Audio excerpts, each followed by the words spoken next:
Now, colleagues, we are going to discuss now, the topic is where to now from the PIC and the Nugent Commissions, and how to act on evidence that is emerging from the Zondo Commission.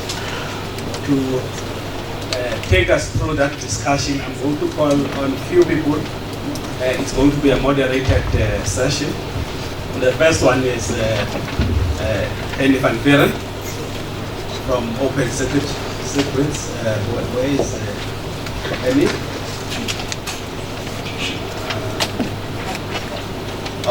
Great stuff. And then we have the new commissioner, still new, of SARS, Edward Kieswetter. He's going to be here. Warren Thompson from Business Day. Warren is there. And Sarah Smit from Mail and Guardian. Good. So, Hennie, it's going to be up to you. So there are time issues, I know. Different directions.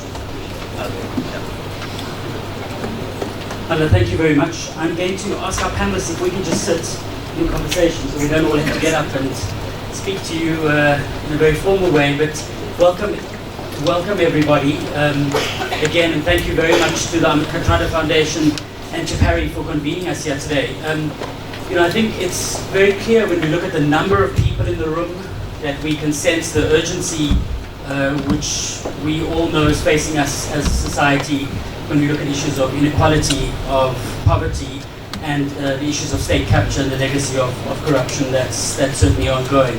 I think we feel it when we came in this morning when we see additional security at the gate.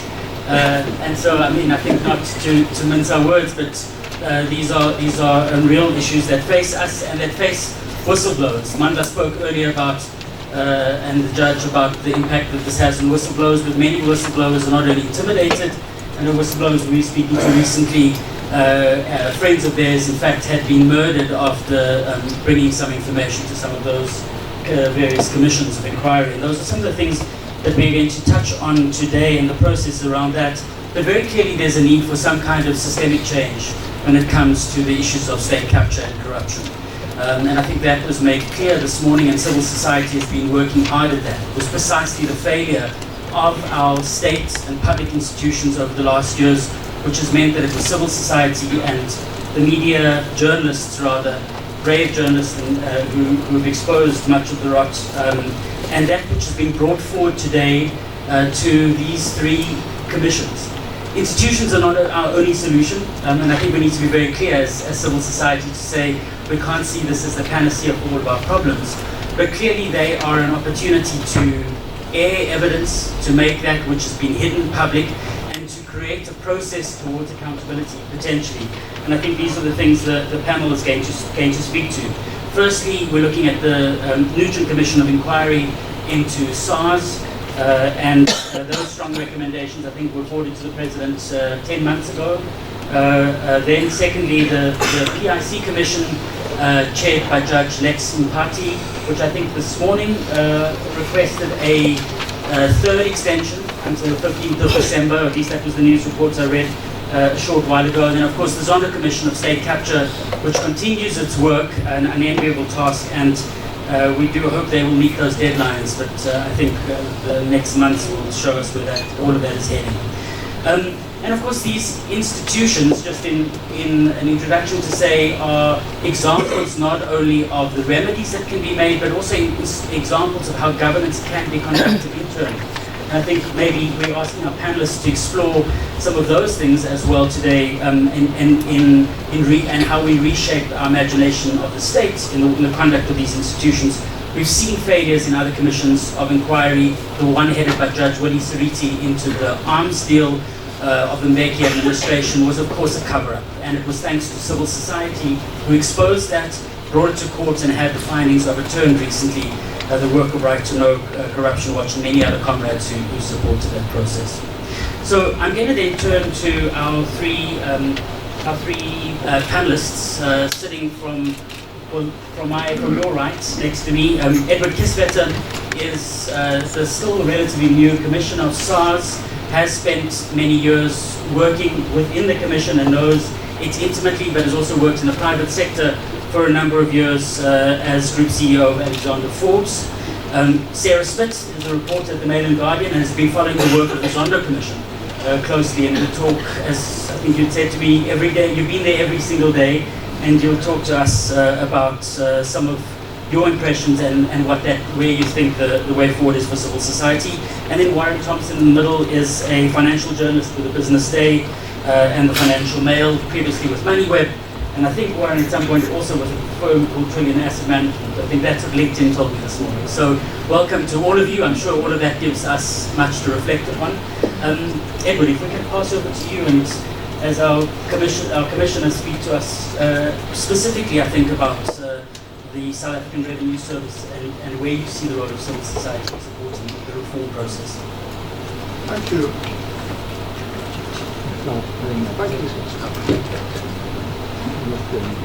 Hello. Yeah. Okay. Thank you and good morning.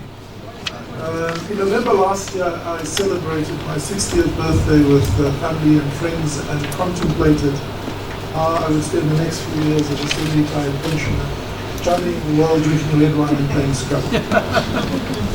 Until around about the 15th of January, in a moment of weakness, I dug out my matric certificate and sent off an application to National Treasury. And it didn't work out too well for me. It's really impossible to do what I would like to do, which is to take you into a deep dive of what I have found at SARS since I arrived there on the 1st of May, and to then also tell you what we have done subsequently to that. But I'll give you a flavor. But I think before I do that, one of the first things that I messaged very loudly when I walked through the doors and started meeting our staff was to make the point very clearly that state capture was real. It wasn't a figment of our imagination, and that the capture of SARS was real. Why do you think I repeat that message every time?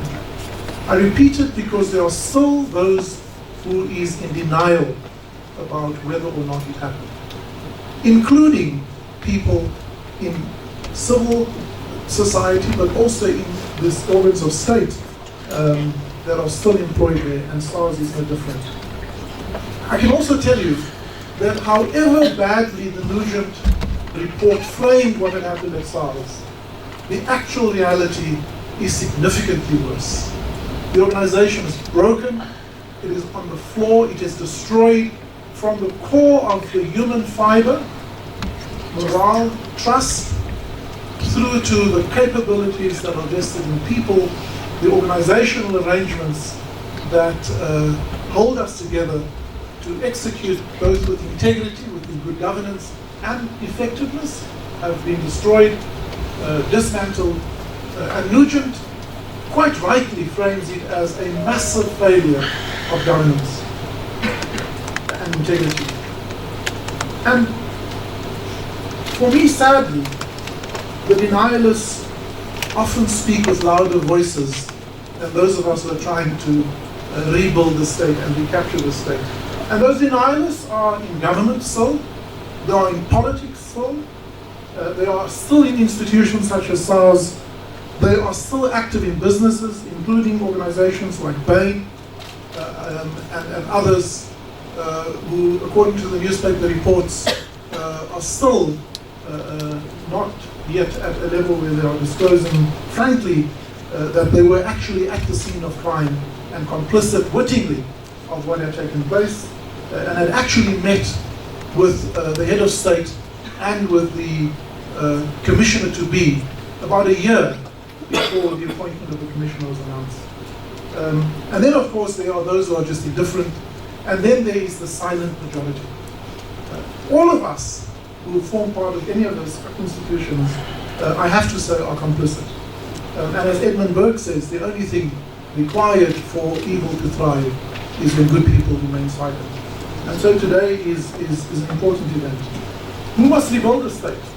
Well, every single one of us must take a part in it, must find a way to make a contribution.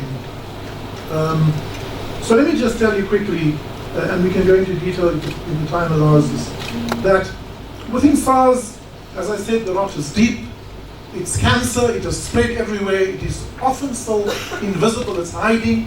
Why do I know that? I know that because I had a private meeting with 1 or 2 people in a room, and 3 days later, I get a set of questions from the media so specific that they could only have been in the room.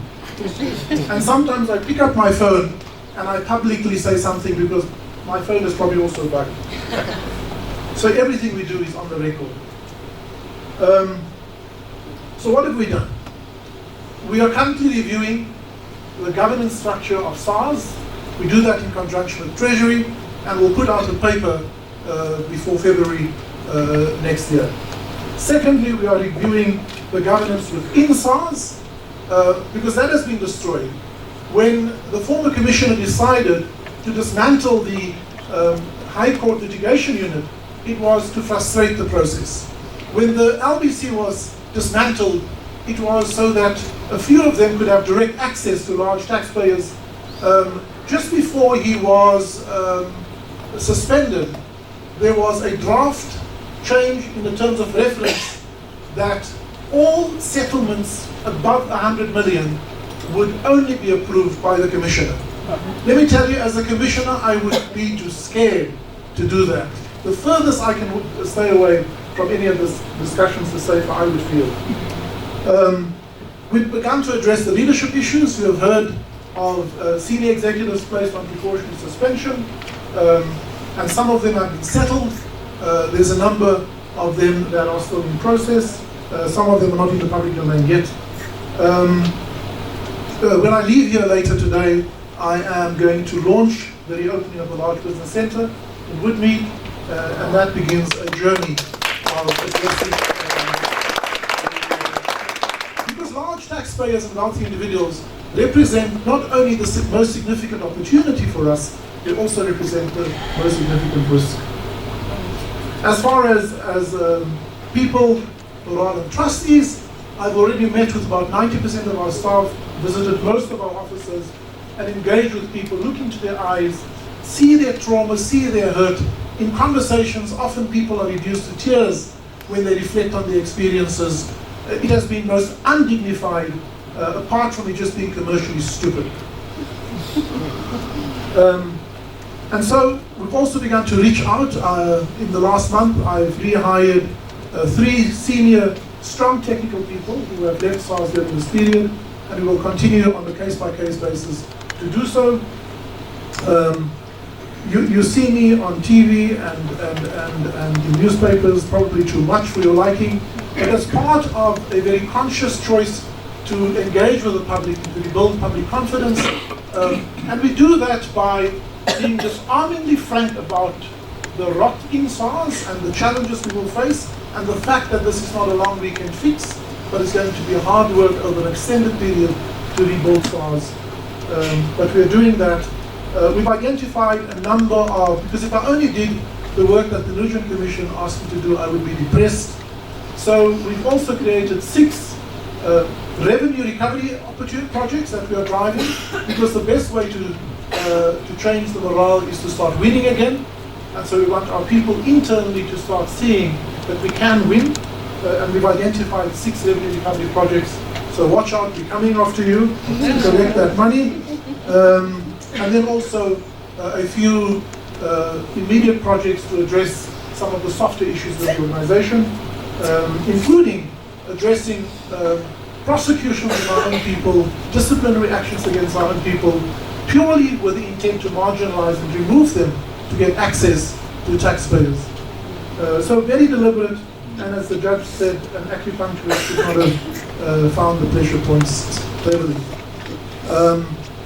And then, to excite us, we have initiated internal conversation over the next 5 years to reimagine what SARS can be, to be very clear about our strategic intent.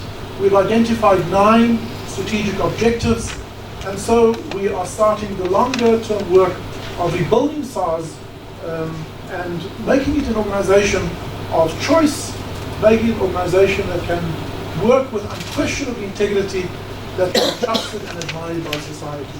Very quickly, let me give you some specific data points. We've already risk profiled 35 cases that are raised at the various commissions of inquiry. We are currently busy with in-depth investigative orders in a number of cases that we have picked up there. We've already completed a few tax inquiries and a few more in process. We have parted ways with a few executives who, in our view, became compliant and therefore inadvertently or consciously complicit. 21 cases that we have laid against our own staff for collusive behavior and have successfully prosecuted 5. We have a few more related staff disciplinary matters. In addition, we have a very active relationship. We've got several requests from the Zondo Commission, the PIC Commissions, as well as the Asset Forfeiture Unit. And just this past month, we've had one request and have handed over a file to the MPA, the ID, which relate to 4 connected entities. So a lot of our work is below the surface because we're a revenue authority. We work within the provision of the law, which requires confidentiality. But if you come and take a deep dive, you'll be encouraged to know that despite the fact that there's significant work of rebuilding to be done, we are very slowly, it's a game of inches, and slowly those inches will turn into feet, those feet will turn into yards, and those yards will turn into miles. Thank you. Commissioner, thank you very much. Can I ask 2 questions before we hand over to you, Sarah? Can I just 1 or 2 questions? Firstly, the company Bain & Company was a bit of a wrecking ball, very clearly, given the role that it played at SARS. And we've seen Athol Williams, the CEO, step down this past week. I think a couple of months ago he was promising to come knock at your door and apologize, and he too has realized that he can't seem to fix that. A question to you, because for many of us in civil society, we're confronted with questions about the role of the private sector. Is SARS planning to go after Bain in terms of civil liability? This is my first question. And then linked to that, about the role of the private sector in the payment of tax. And I think we're encouraged by the establishment, the re-establishment today, and your efforts you're making in terms of the large business unit. But I guess the question is, this issue of illicit financial flows has predated what some term the current state capture. Whether it is the rogue, or not the rogue, whether it is the tobacco companies, small or large, or it's the large coal companies, and mining companies, and platinum companies, as civil society again has shown at Marikana, who are responsible for moving profits offshore, some illicitly. How are we going to put a stop to that, and is that on top of SARS's agenda? So let me give a few quick responses. Firstly, on Bain, we've engaged them, and they have obviously, as we've reported, the direct civil claim against them was the fees that they were paid plus the interest, which amounted to some 214 million rand that they've paid. But the indirect claim against them is the fact that because of what I call a fake operating model review, they have really rendered SARS incapable of administering its mandate. The result of which was SARS's inability to collect the revenues that are due. We've seen that in the last 5 years, we've under-collected in excess of 200 million rand. In the last year, it was an under-recovery of over 50 billion, 200 billion rather, not million, and an under-recovery just in the last year. That's going to take time to recover and to return. And within a struggling economy such as we find ourselves in at the moment, it just exacerbates a problem that is already bad. And if you add to that a growing expenditure profile on the part of government expenses, you have an accident waiting for a place and a time to happen. And so that doesn't augur well for us. In addition to that, we have referred the Bain matter for criminal investigation to the DPCI and the NPA, and we believe they have a case to answer. We believe there is enough trail of evidence that suggests that they were wittingly engaged even ahead of the appointment of the Commissioner to come and do some work to review the operating model of SARS. So that work will continue. You're quite right. State capture and crime wasn't invented in the last 10 years. We've just deepened and improved our core competency to do it. And so we are concerned about, so what happens in an environment where the public begin to believe that SARS is paralyzed and incapable of administering its law, then those who naturally have a criminal intent will find that it is open season and fair game.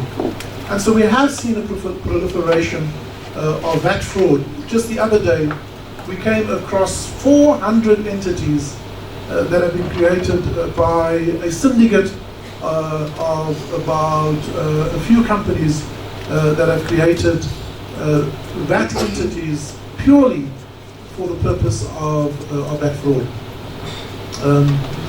We do a significant amount of work and some of this will have unintended consequences with slowing down some of the refunds, because we have to pause just a moment longer and analyze and do more risk work to establish where the risk, and mostly honest taxpayers will get their refunds within our refund time. To give you a data point there, of the 2.8 million individual taxpayers that have filed since the beginning of this filing season, we've already paid out close on to 17 billion of refunds.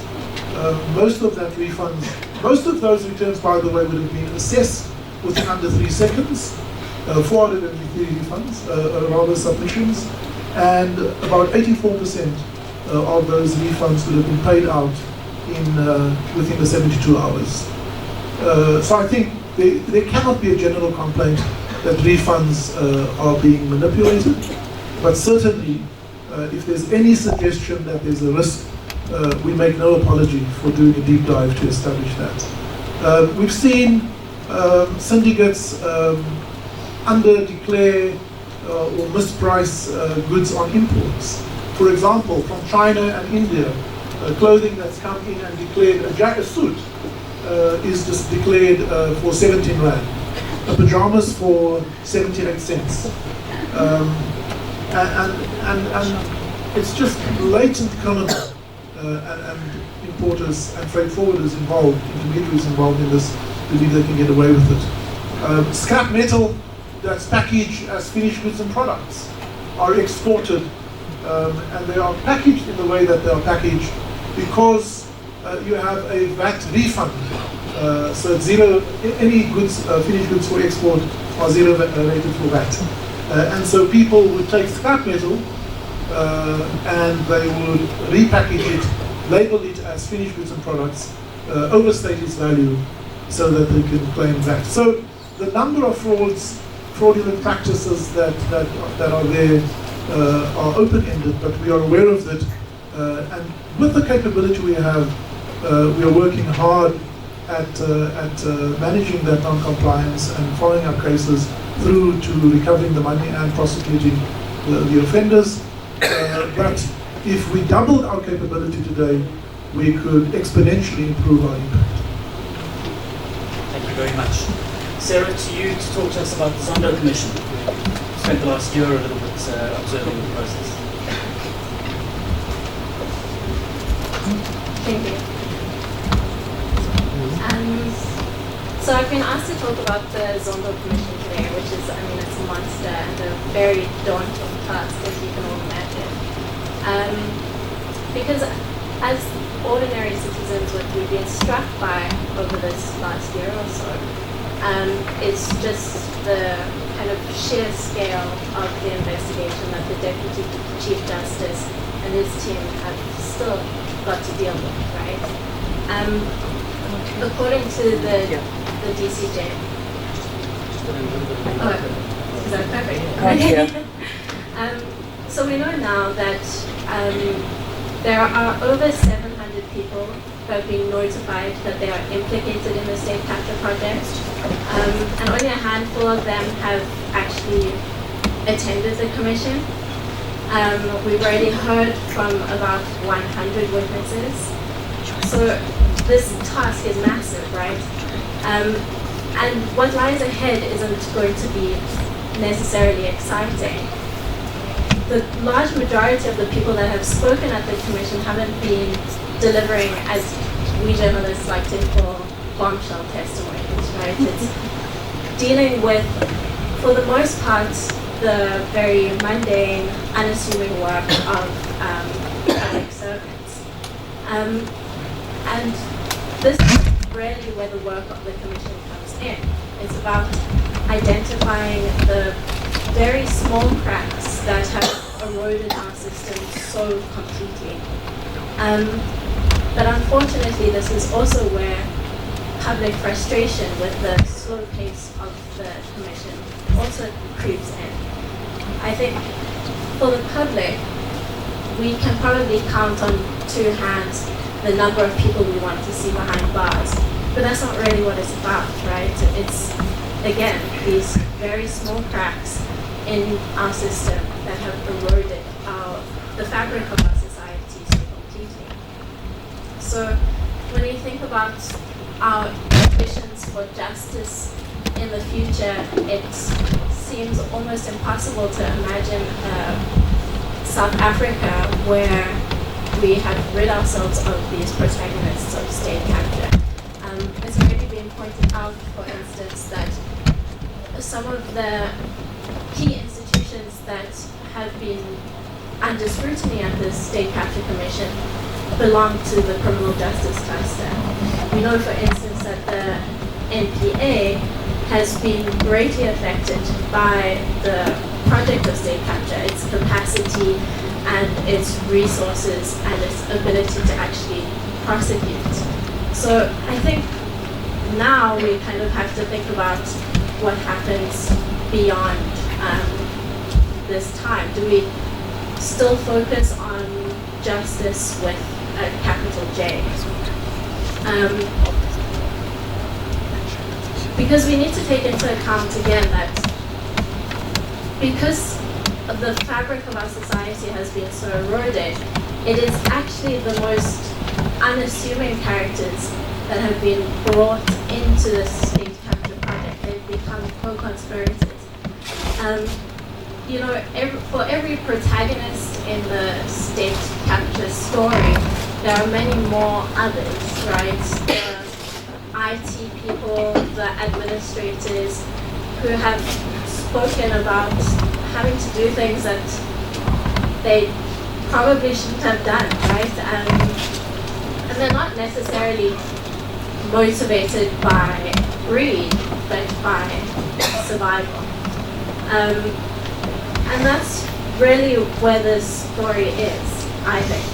Some of the key refrains that we've heard at the Zondo Commission have been, I was afraid to lose my job, right? Almost all of the witnesses who gave testimony in the Bosasa matter, for instance, said that Gavin Watson threatened them by saying they would never find a job anywhere else. And that leaves us in a very interesting space, I think, because today, when job security is at an all-time low, how exactly do we deal with this monster that is state capture, right? Our economy is dying, and we don't know how to fix it. And when we have the NPA battling for funds to prosecute, and they're battling against the SABC, it becomes even more difficult to imagine how we're going to do this thing. So the question is, like, not only how are we going to do this thing, how are we going to fix state capture, but how are we going to fix state capture now, in this economy, and under capitalism, when it's this very thing that is eroding our society altogether.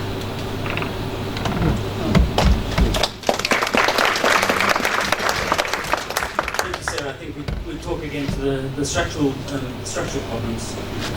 But I want to just maybe make a link to the People's Hearing on State Capture. It took place 2 weeks ago, organized by 20 civil society organizations, including the Ahmed Kathrada Foundation and Parry, our host today. And the meeting, which took place at the Women's Jail on a Saturday, heard the voices of people who've been impacted by state capture. And I think two things that came out of it. The one was perhaps the extent, one of the challenges, I guess, and also asking you as a journalist, the challenges we have of bringing people along in this process. Because many people can see the harm and the pain that's been inflicted on them. We found it difficult often to get people to speak. They're scared to speak out about state capture, and many people don't know what the Zondo Commission is. We did a vox pops just in the streets of Cape Town for a start around the train station, and many people had very little idea exactly what the Zondo Commission is.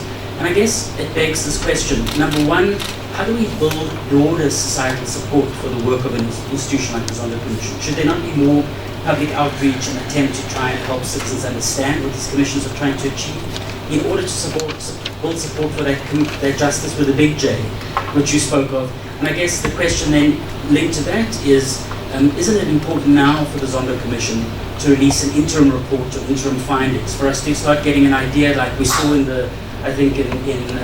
some of the other commissions, a sense of the Nugent Commission that a sense of where the problems are, and so that some of the prosecutions can start swiftly. Thank you.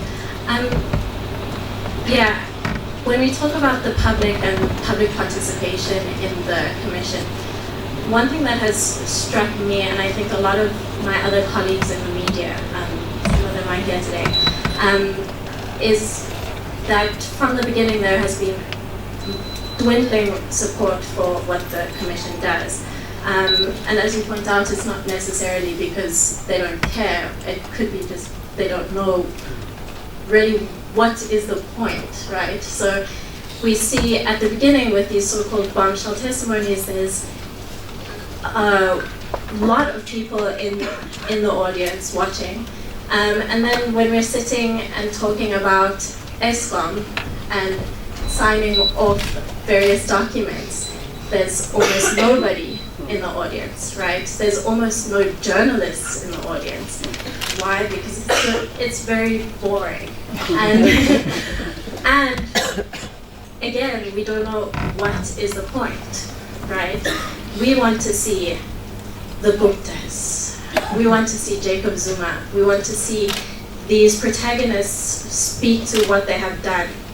And I think you're right. We do need to educate the public about where we're actually going with this thing. And I think for now, it actually does seem quite opaque, right?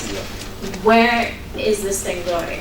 I spend a lot of my time on Twitter at the Zondo Commission working.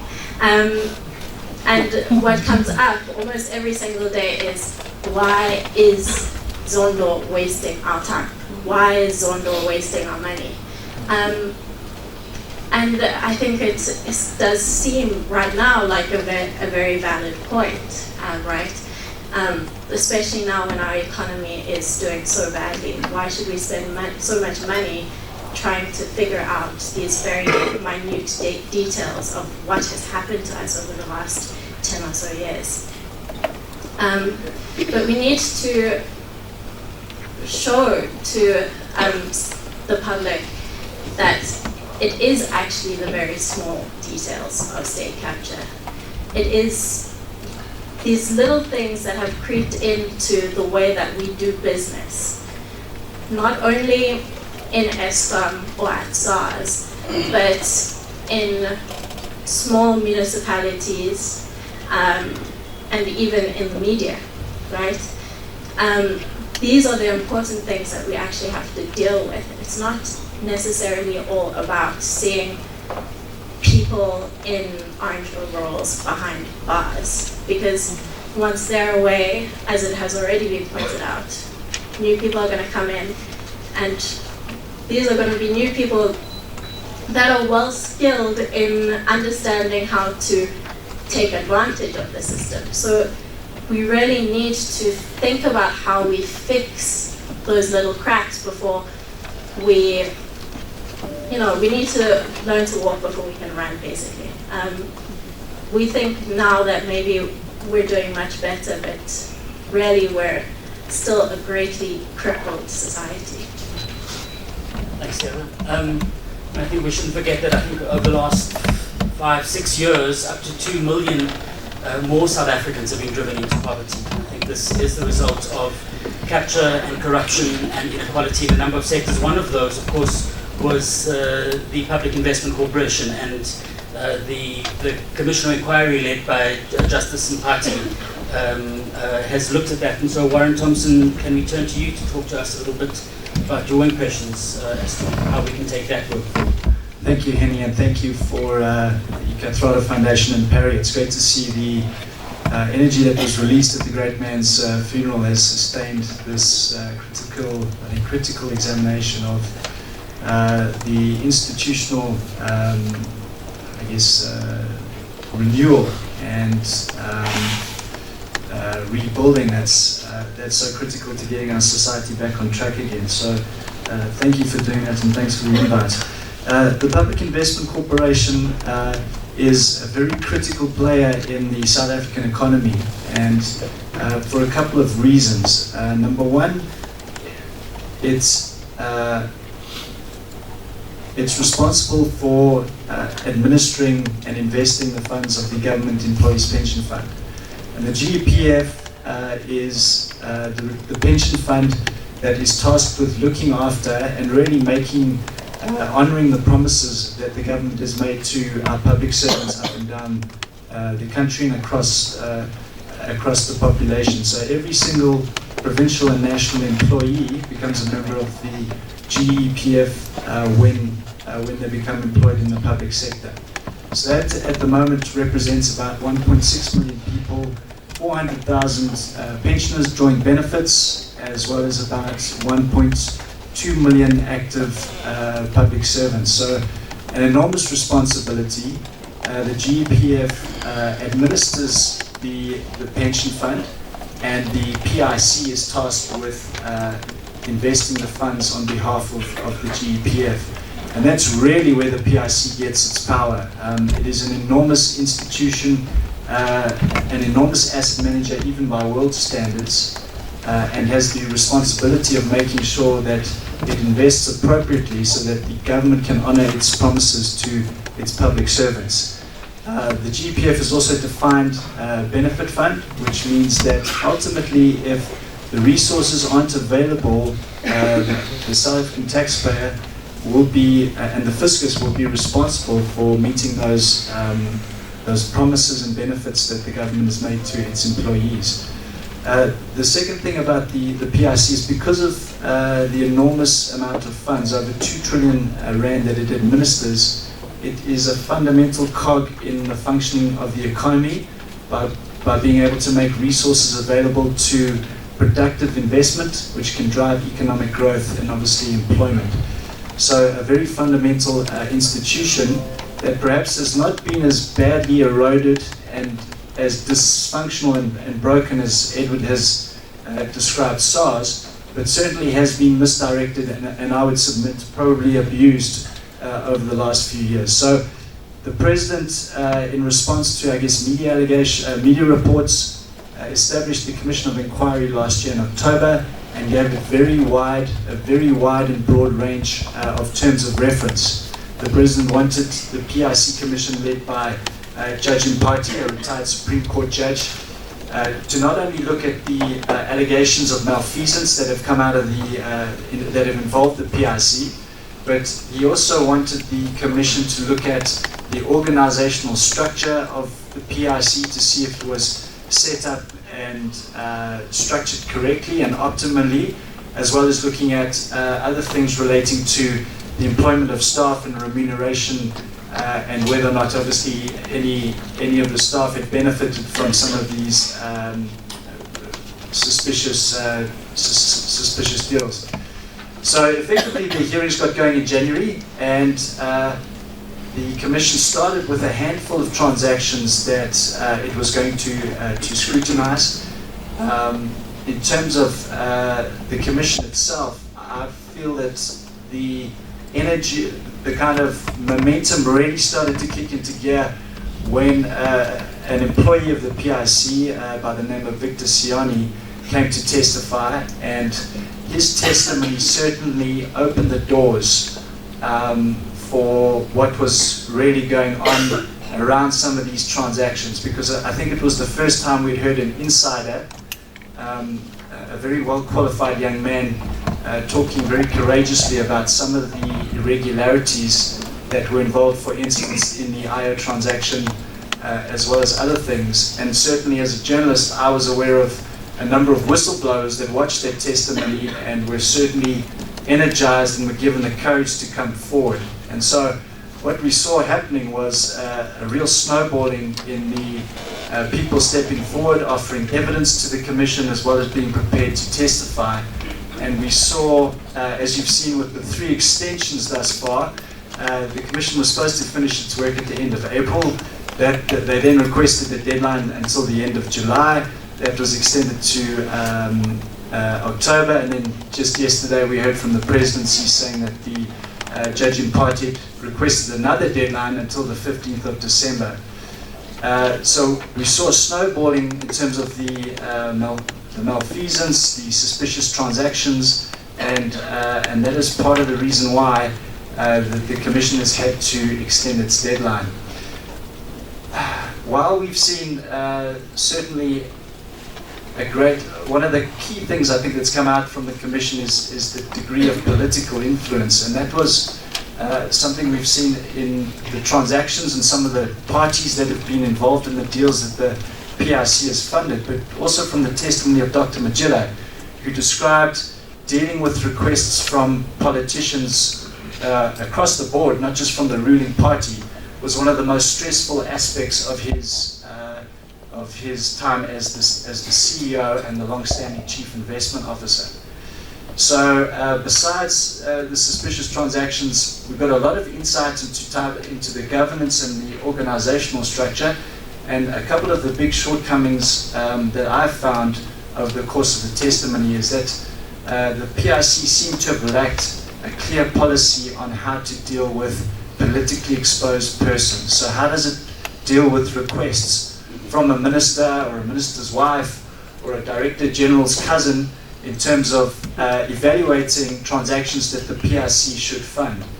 Of course, there's the transactions themselves, and I think those have been fairly well reported on, and we would expect from the Commission's report that we will see a number of findings with respect to irregularities that took place in the making of investments, as well as potential referrals to the National Prosecuting Authority for criminal conduct and corruption. So at the moment, we are awaiting the report that Judge Mpati is busy compiling. That report will be augmented with a forensic investigation that's been ongoing for the last 9 or so months. But as for the organization itself, we've had the appointment of the new chair, Ruel Khoza, recently, and a reconstituted board. So the renewal started at the top there, but then we've also got a number of senior executives. I think at one stage the PIC only had 7 of 12 executive heads permanently appointed because of resignations, dismissals, and suspensions. So that would be, I suspect, the first task within the organization that needs to take place in terms of getting the right people in there again. And I think part of the problem, and I suspect Edward probably finds this as well, is that ability to attract talent and the right people, the competent people, to come back into organizations that have been buffeted by these allegations is a very difficult thing to do, but probably one of the most important things that needs to happen. So that's where we sit at the moment, and of course we will all be eagerly awaiting whether the President makes the decision to make the report public. Thank you very much. I have to also remind people when a culture of fear and intimidation vests in an organization, people do the minimum to stay out of trouble rather than do their best to achieve the best results. And so that culture pervades the organization, and as I go through our offices, I talk to that very directly.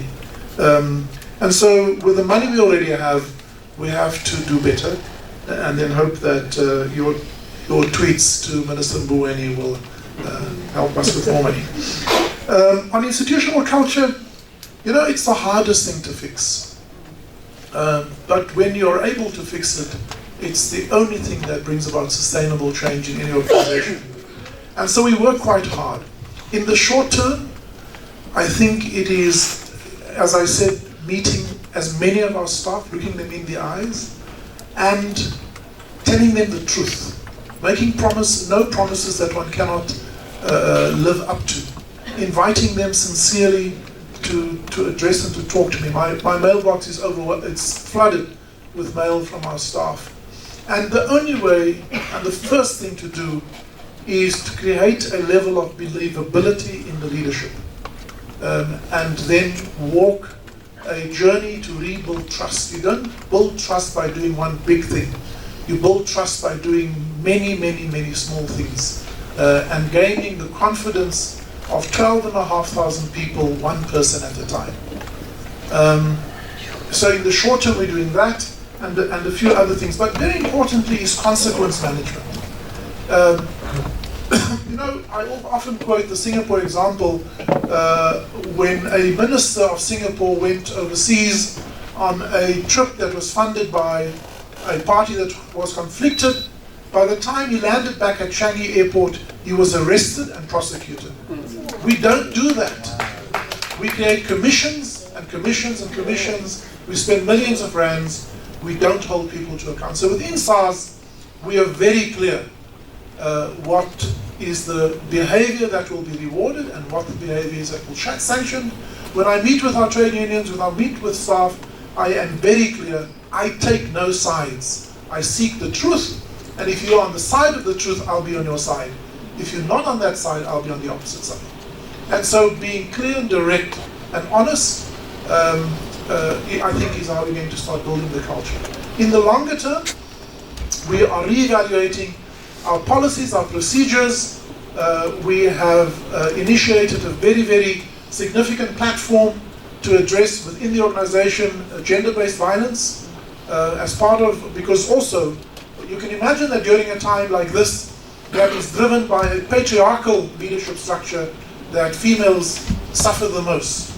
And so the level of harassment, we have to address that.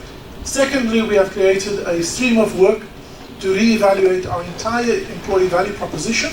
And I've told our unions, we cannot just give you more and more and more.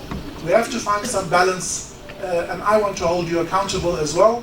So I've engaged with them more regularly than what would ordinarily be the case, and I will continue that engagement. And then what we will do is rebuild the leadership team. I have one or few more things to do. Hopefully before the end of the year, we'll set off a recruitment of a senior leadership team. At the moment, I have only one permanent chief officer. Everyone else will get an Oscar by the end of the year because they are acting. And then also, we are we will relaunch an employee engagement program but you have to be clear what culture you want.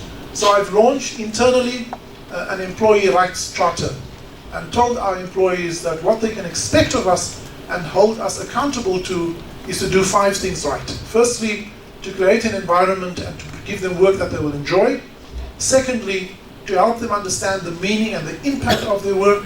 Thirdly, every single employee must know what they need to do to win. Fourthly, they are entitled to regular feedback on whether or not they're winning. And that feedback should be focused on helping them to win rather than telling them how bad they are. And fifthly, that they are entitled to a fair deal. Thanks. Just to respond to Andrew, was it Andrew's first question? I'm sure, I wasn't sure if I got your name correctly, but yeah, I think it's been very, very disappointing. Some of the names that have been involved in the state capture project. And I think President Ramaphosa said to that audience at the Financial Times last week that one of the most amazing features of this whole phenomenon we are confronting is the fact that we've had large multinationals, blue chip I think was the word he used, that include the names of McKinsey, probably one of the world's premier management consulting firms, Bain similarly, KPMG, one of the world's largest auditors, actively involved in this project. And of course it's extremely disappointing. As for the finance sector as a whole, I think we still need to find out how the 500 billion rand, exactly how 500 billion to a trillion rand, as the President referred to, left the country. It couldn't have all just been on gold in private jets. There must have been some institutional architecture that was used that money left the country. So that's certainly something I'm very interested in. To give credit to the banks where it's due, I think when they started seeing the scale of what was going on, that's when you started to see the bank accounts being closed. And in terms of SACA, I think my own opinion was that they kind of reluctantly confronted this issue of their own membership being involved in very, very criminal conduct. And I think they were a little bit slow off the mark. In fact, as I understand it, it was the revolt that they were facing from their own members that finally prompted them to move. And while I concede the fact that Mr. Noj Singh and Mr. Marcus Jooste, as an example of what was going on in the private sector, may not want to come and represent themselves to the board at SAICA, I think they could have taken the opportunity to censure them much quicker than they did, and I think both of those chartered accountants have been suspended. In terms of the reasons why the PIC was not completely dysfunctional, as broken as perhaps SARS was, I think I must give the PIC credit. I think they've hired some fantastic people, and many of the testimony I heard at the PIC Commission was from highly skilled, highly educated people, but that had just been overrun or completely ignored by the top echelon of the organization. So a couple of things there. I'm not drawing a line in the sand saying it was all roses. There was certainly very many allegations of a culture of fear and reprisal at the PIC. And I'm sure there'll be more in that report when it's eventually published. One of the other things that prevented perhaps the greater abuse of the resources that the PIC is entrusted with is the fact that it had to invest most of the money into listed instruments that trade on exchanges like the JSE and the bond exchange, etc., which prevented a more perhaps corrupt use of the capital in more untransparent markets. So I certainly think that a lot of the problems that we heard about in the PIC was in their private equity / impact investing portfolio, and perhaps when you take the combination of the universe of instruments they could invest in, as well as some of the very capable people they hired, probably prevented more damage from being inflicted in that institution than perhaps others. So, over to you. I'm not sure, can I ask you a last question? Is there something you'd like to raise? Can I ask you a question, maybe just in closing, and I think it's important to hear from you in terms of the Zondo Commission. We've heard... Mike? Yeah, can I give you some mic? Sorry, I can amplify only so much, thanks. We've heard about the role in the Zondo Commission. I think we've heard about the role of big public actors, the Bosasas, and there's the kind of a circus that develops around many of these characters. Big politicians who arrive, and they play those role of big men quite often. But it's the granularity of the detail. It's the role precisely of the Deloittes and the KPMGs and the others, and it's the role of our banks and international banks who move that cash offshore. And that is there, and many of them, I think some would argue, came to the party, but when they saw that the tide was turning, they came to the party, as some people do in politics. So I guess the question is, do you think that we are perhaps, one of the challenges in these commissions is that we are captured by the politics of the big men, and their narratives control it. The media tends to write a lot about that, and then we miss out on this, the systemic structural role of big corporations and private individuals. Yeah, I'd have to agree with what you said. The circus of the state capture palaver really does only seem to boom when there's these big men in the room, right? So when we can take, for instance, when Jacob Zuma appeared before the commission, the audience was full. There were so many journalists that we were actually fighting to get in, right? But then when we think about the evidence, for instance, that is connected to Estina, right? There's evidence that we can tangibly see how it affected small-scale farmers, workers.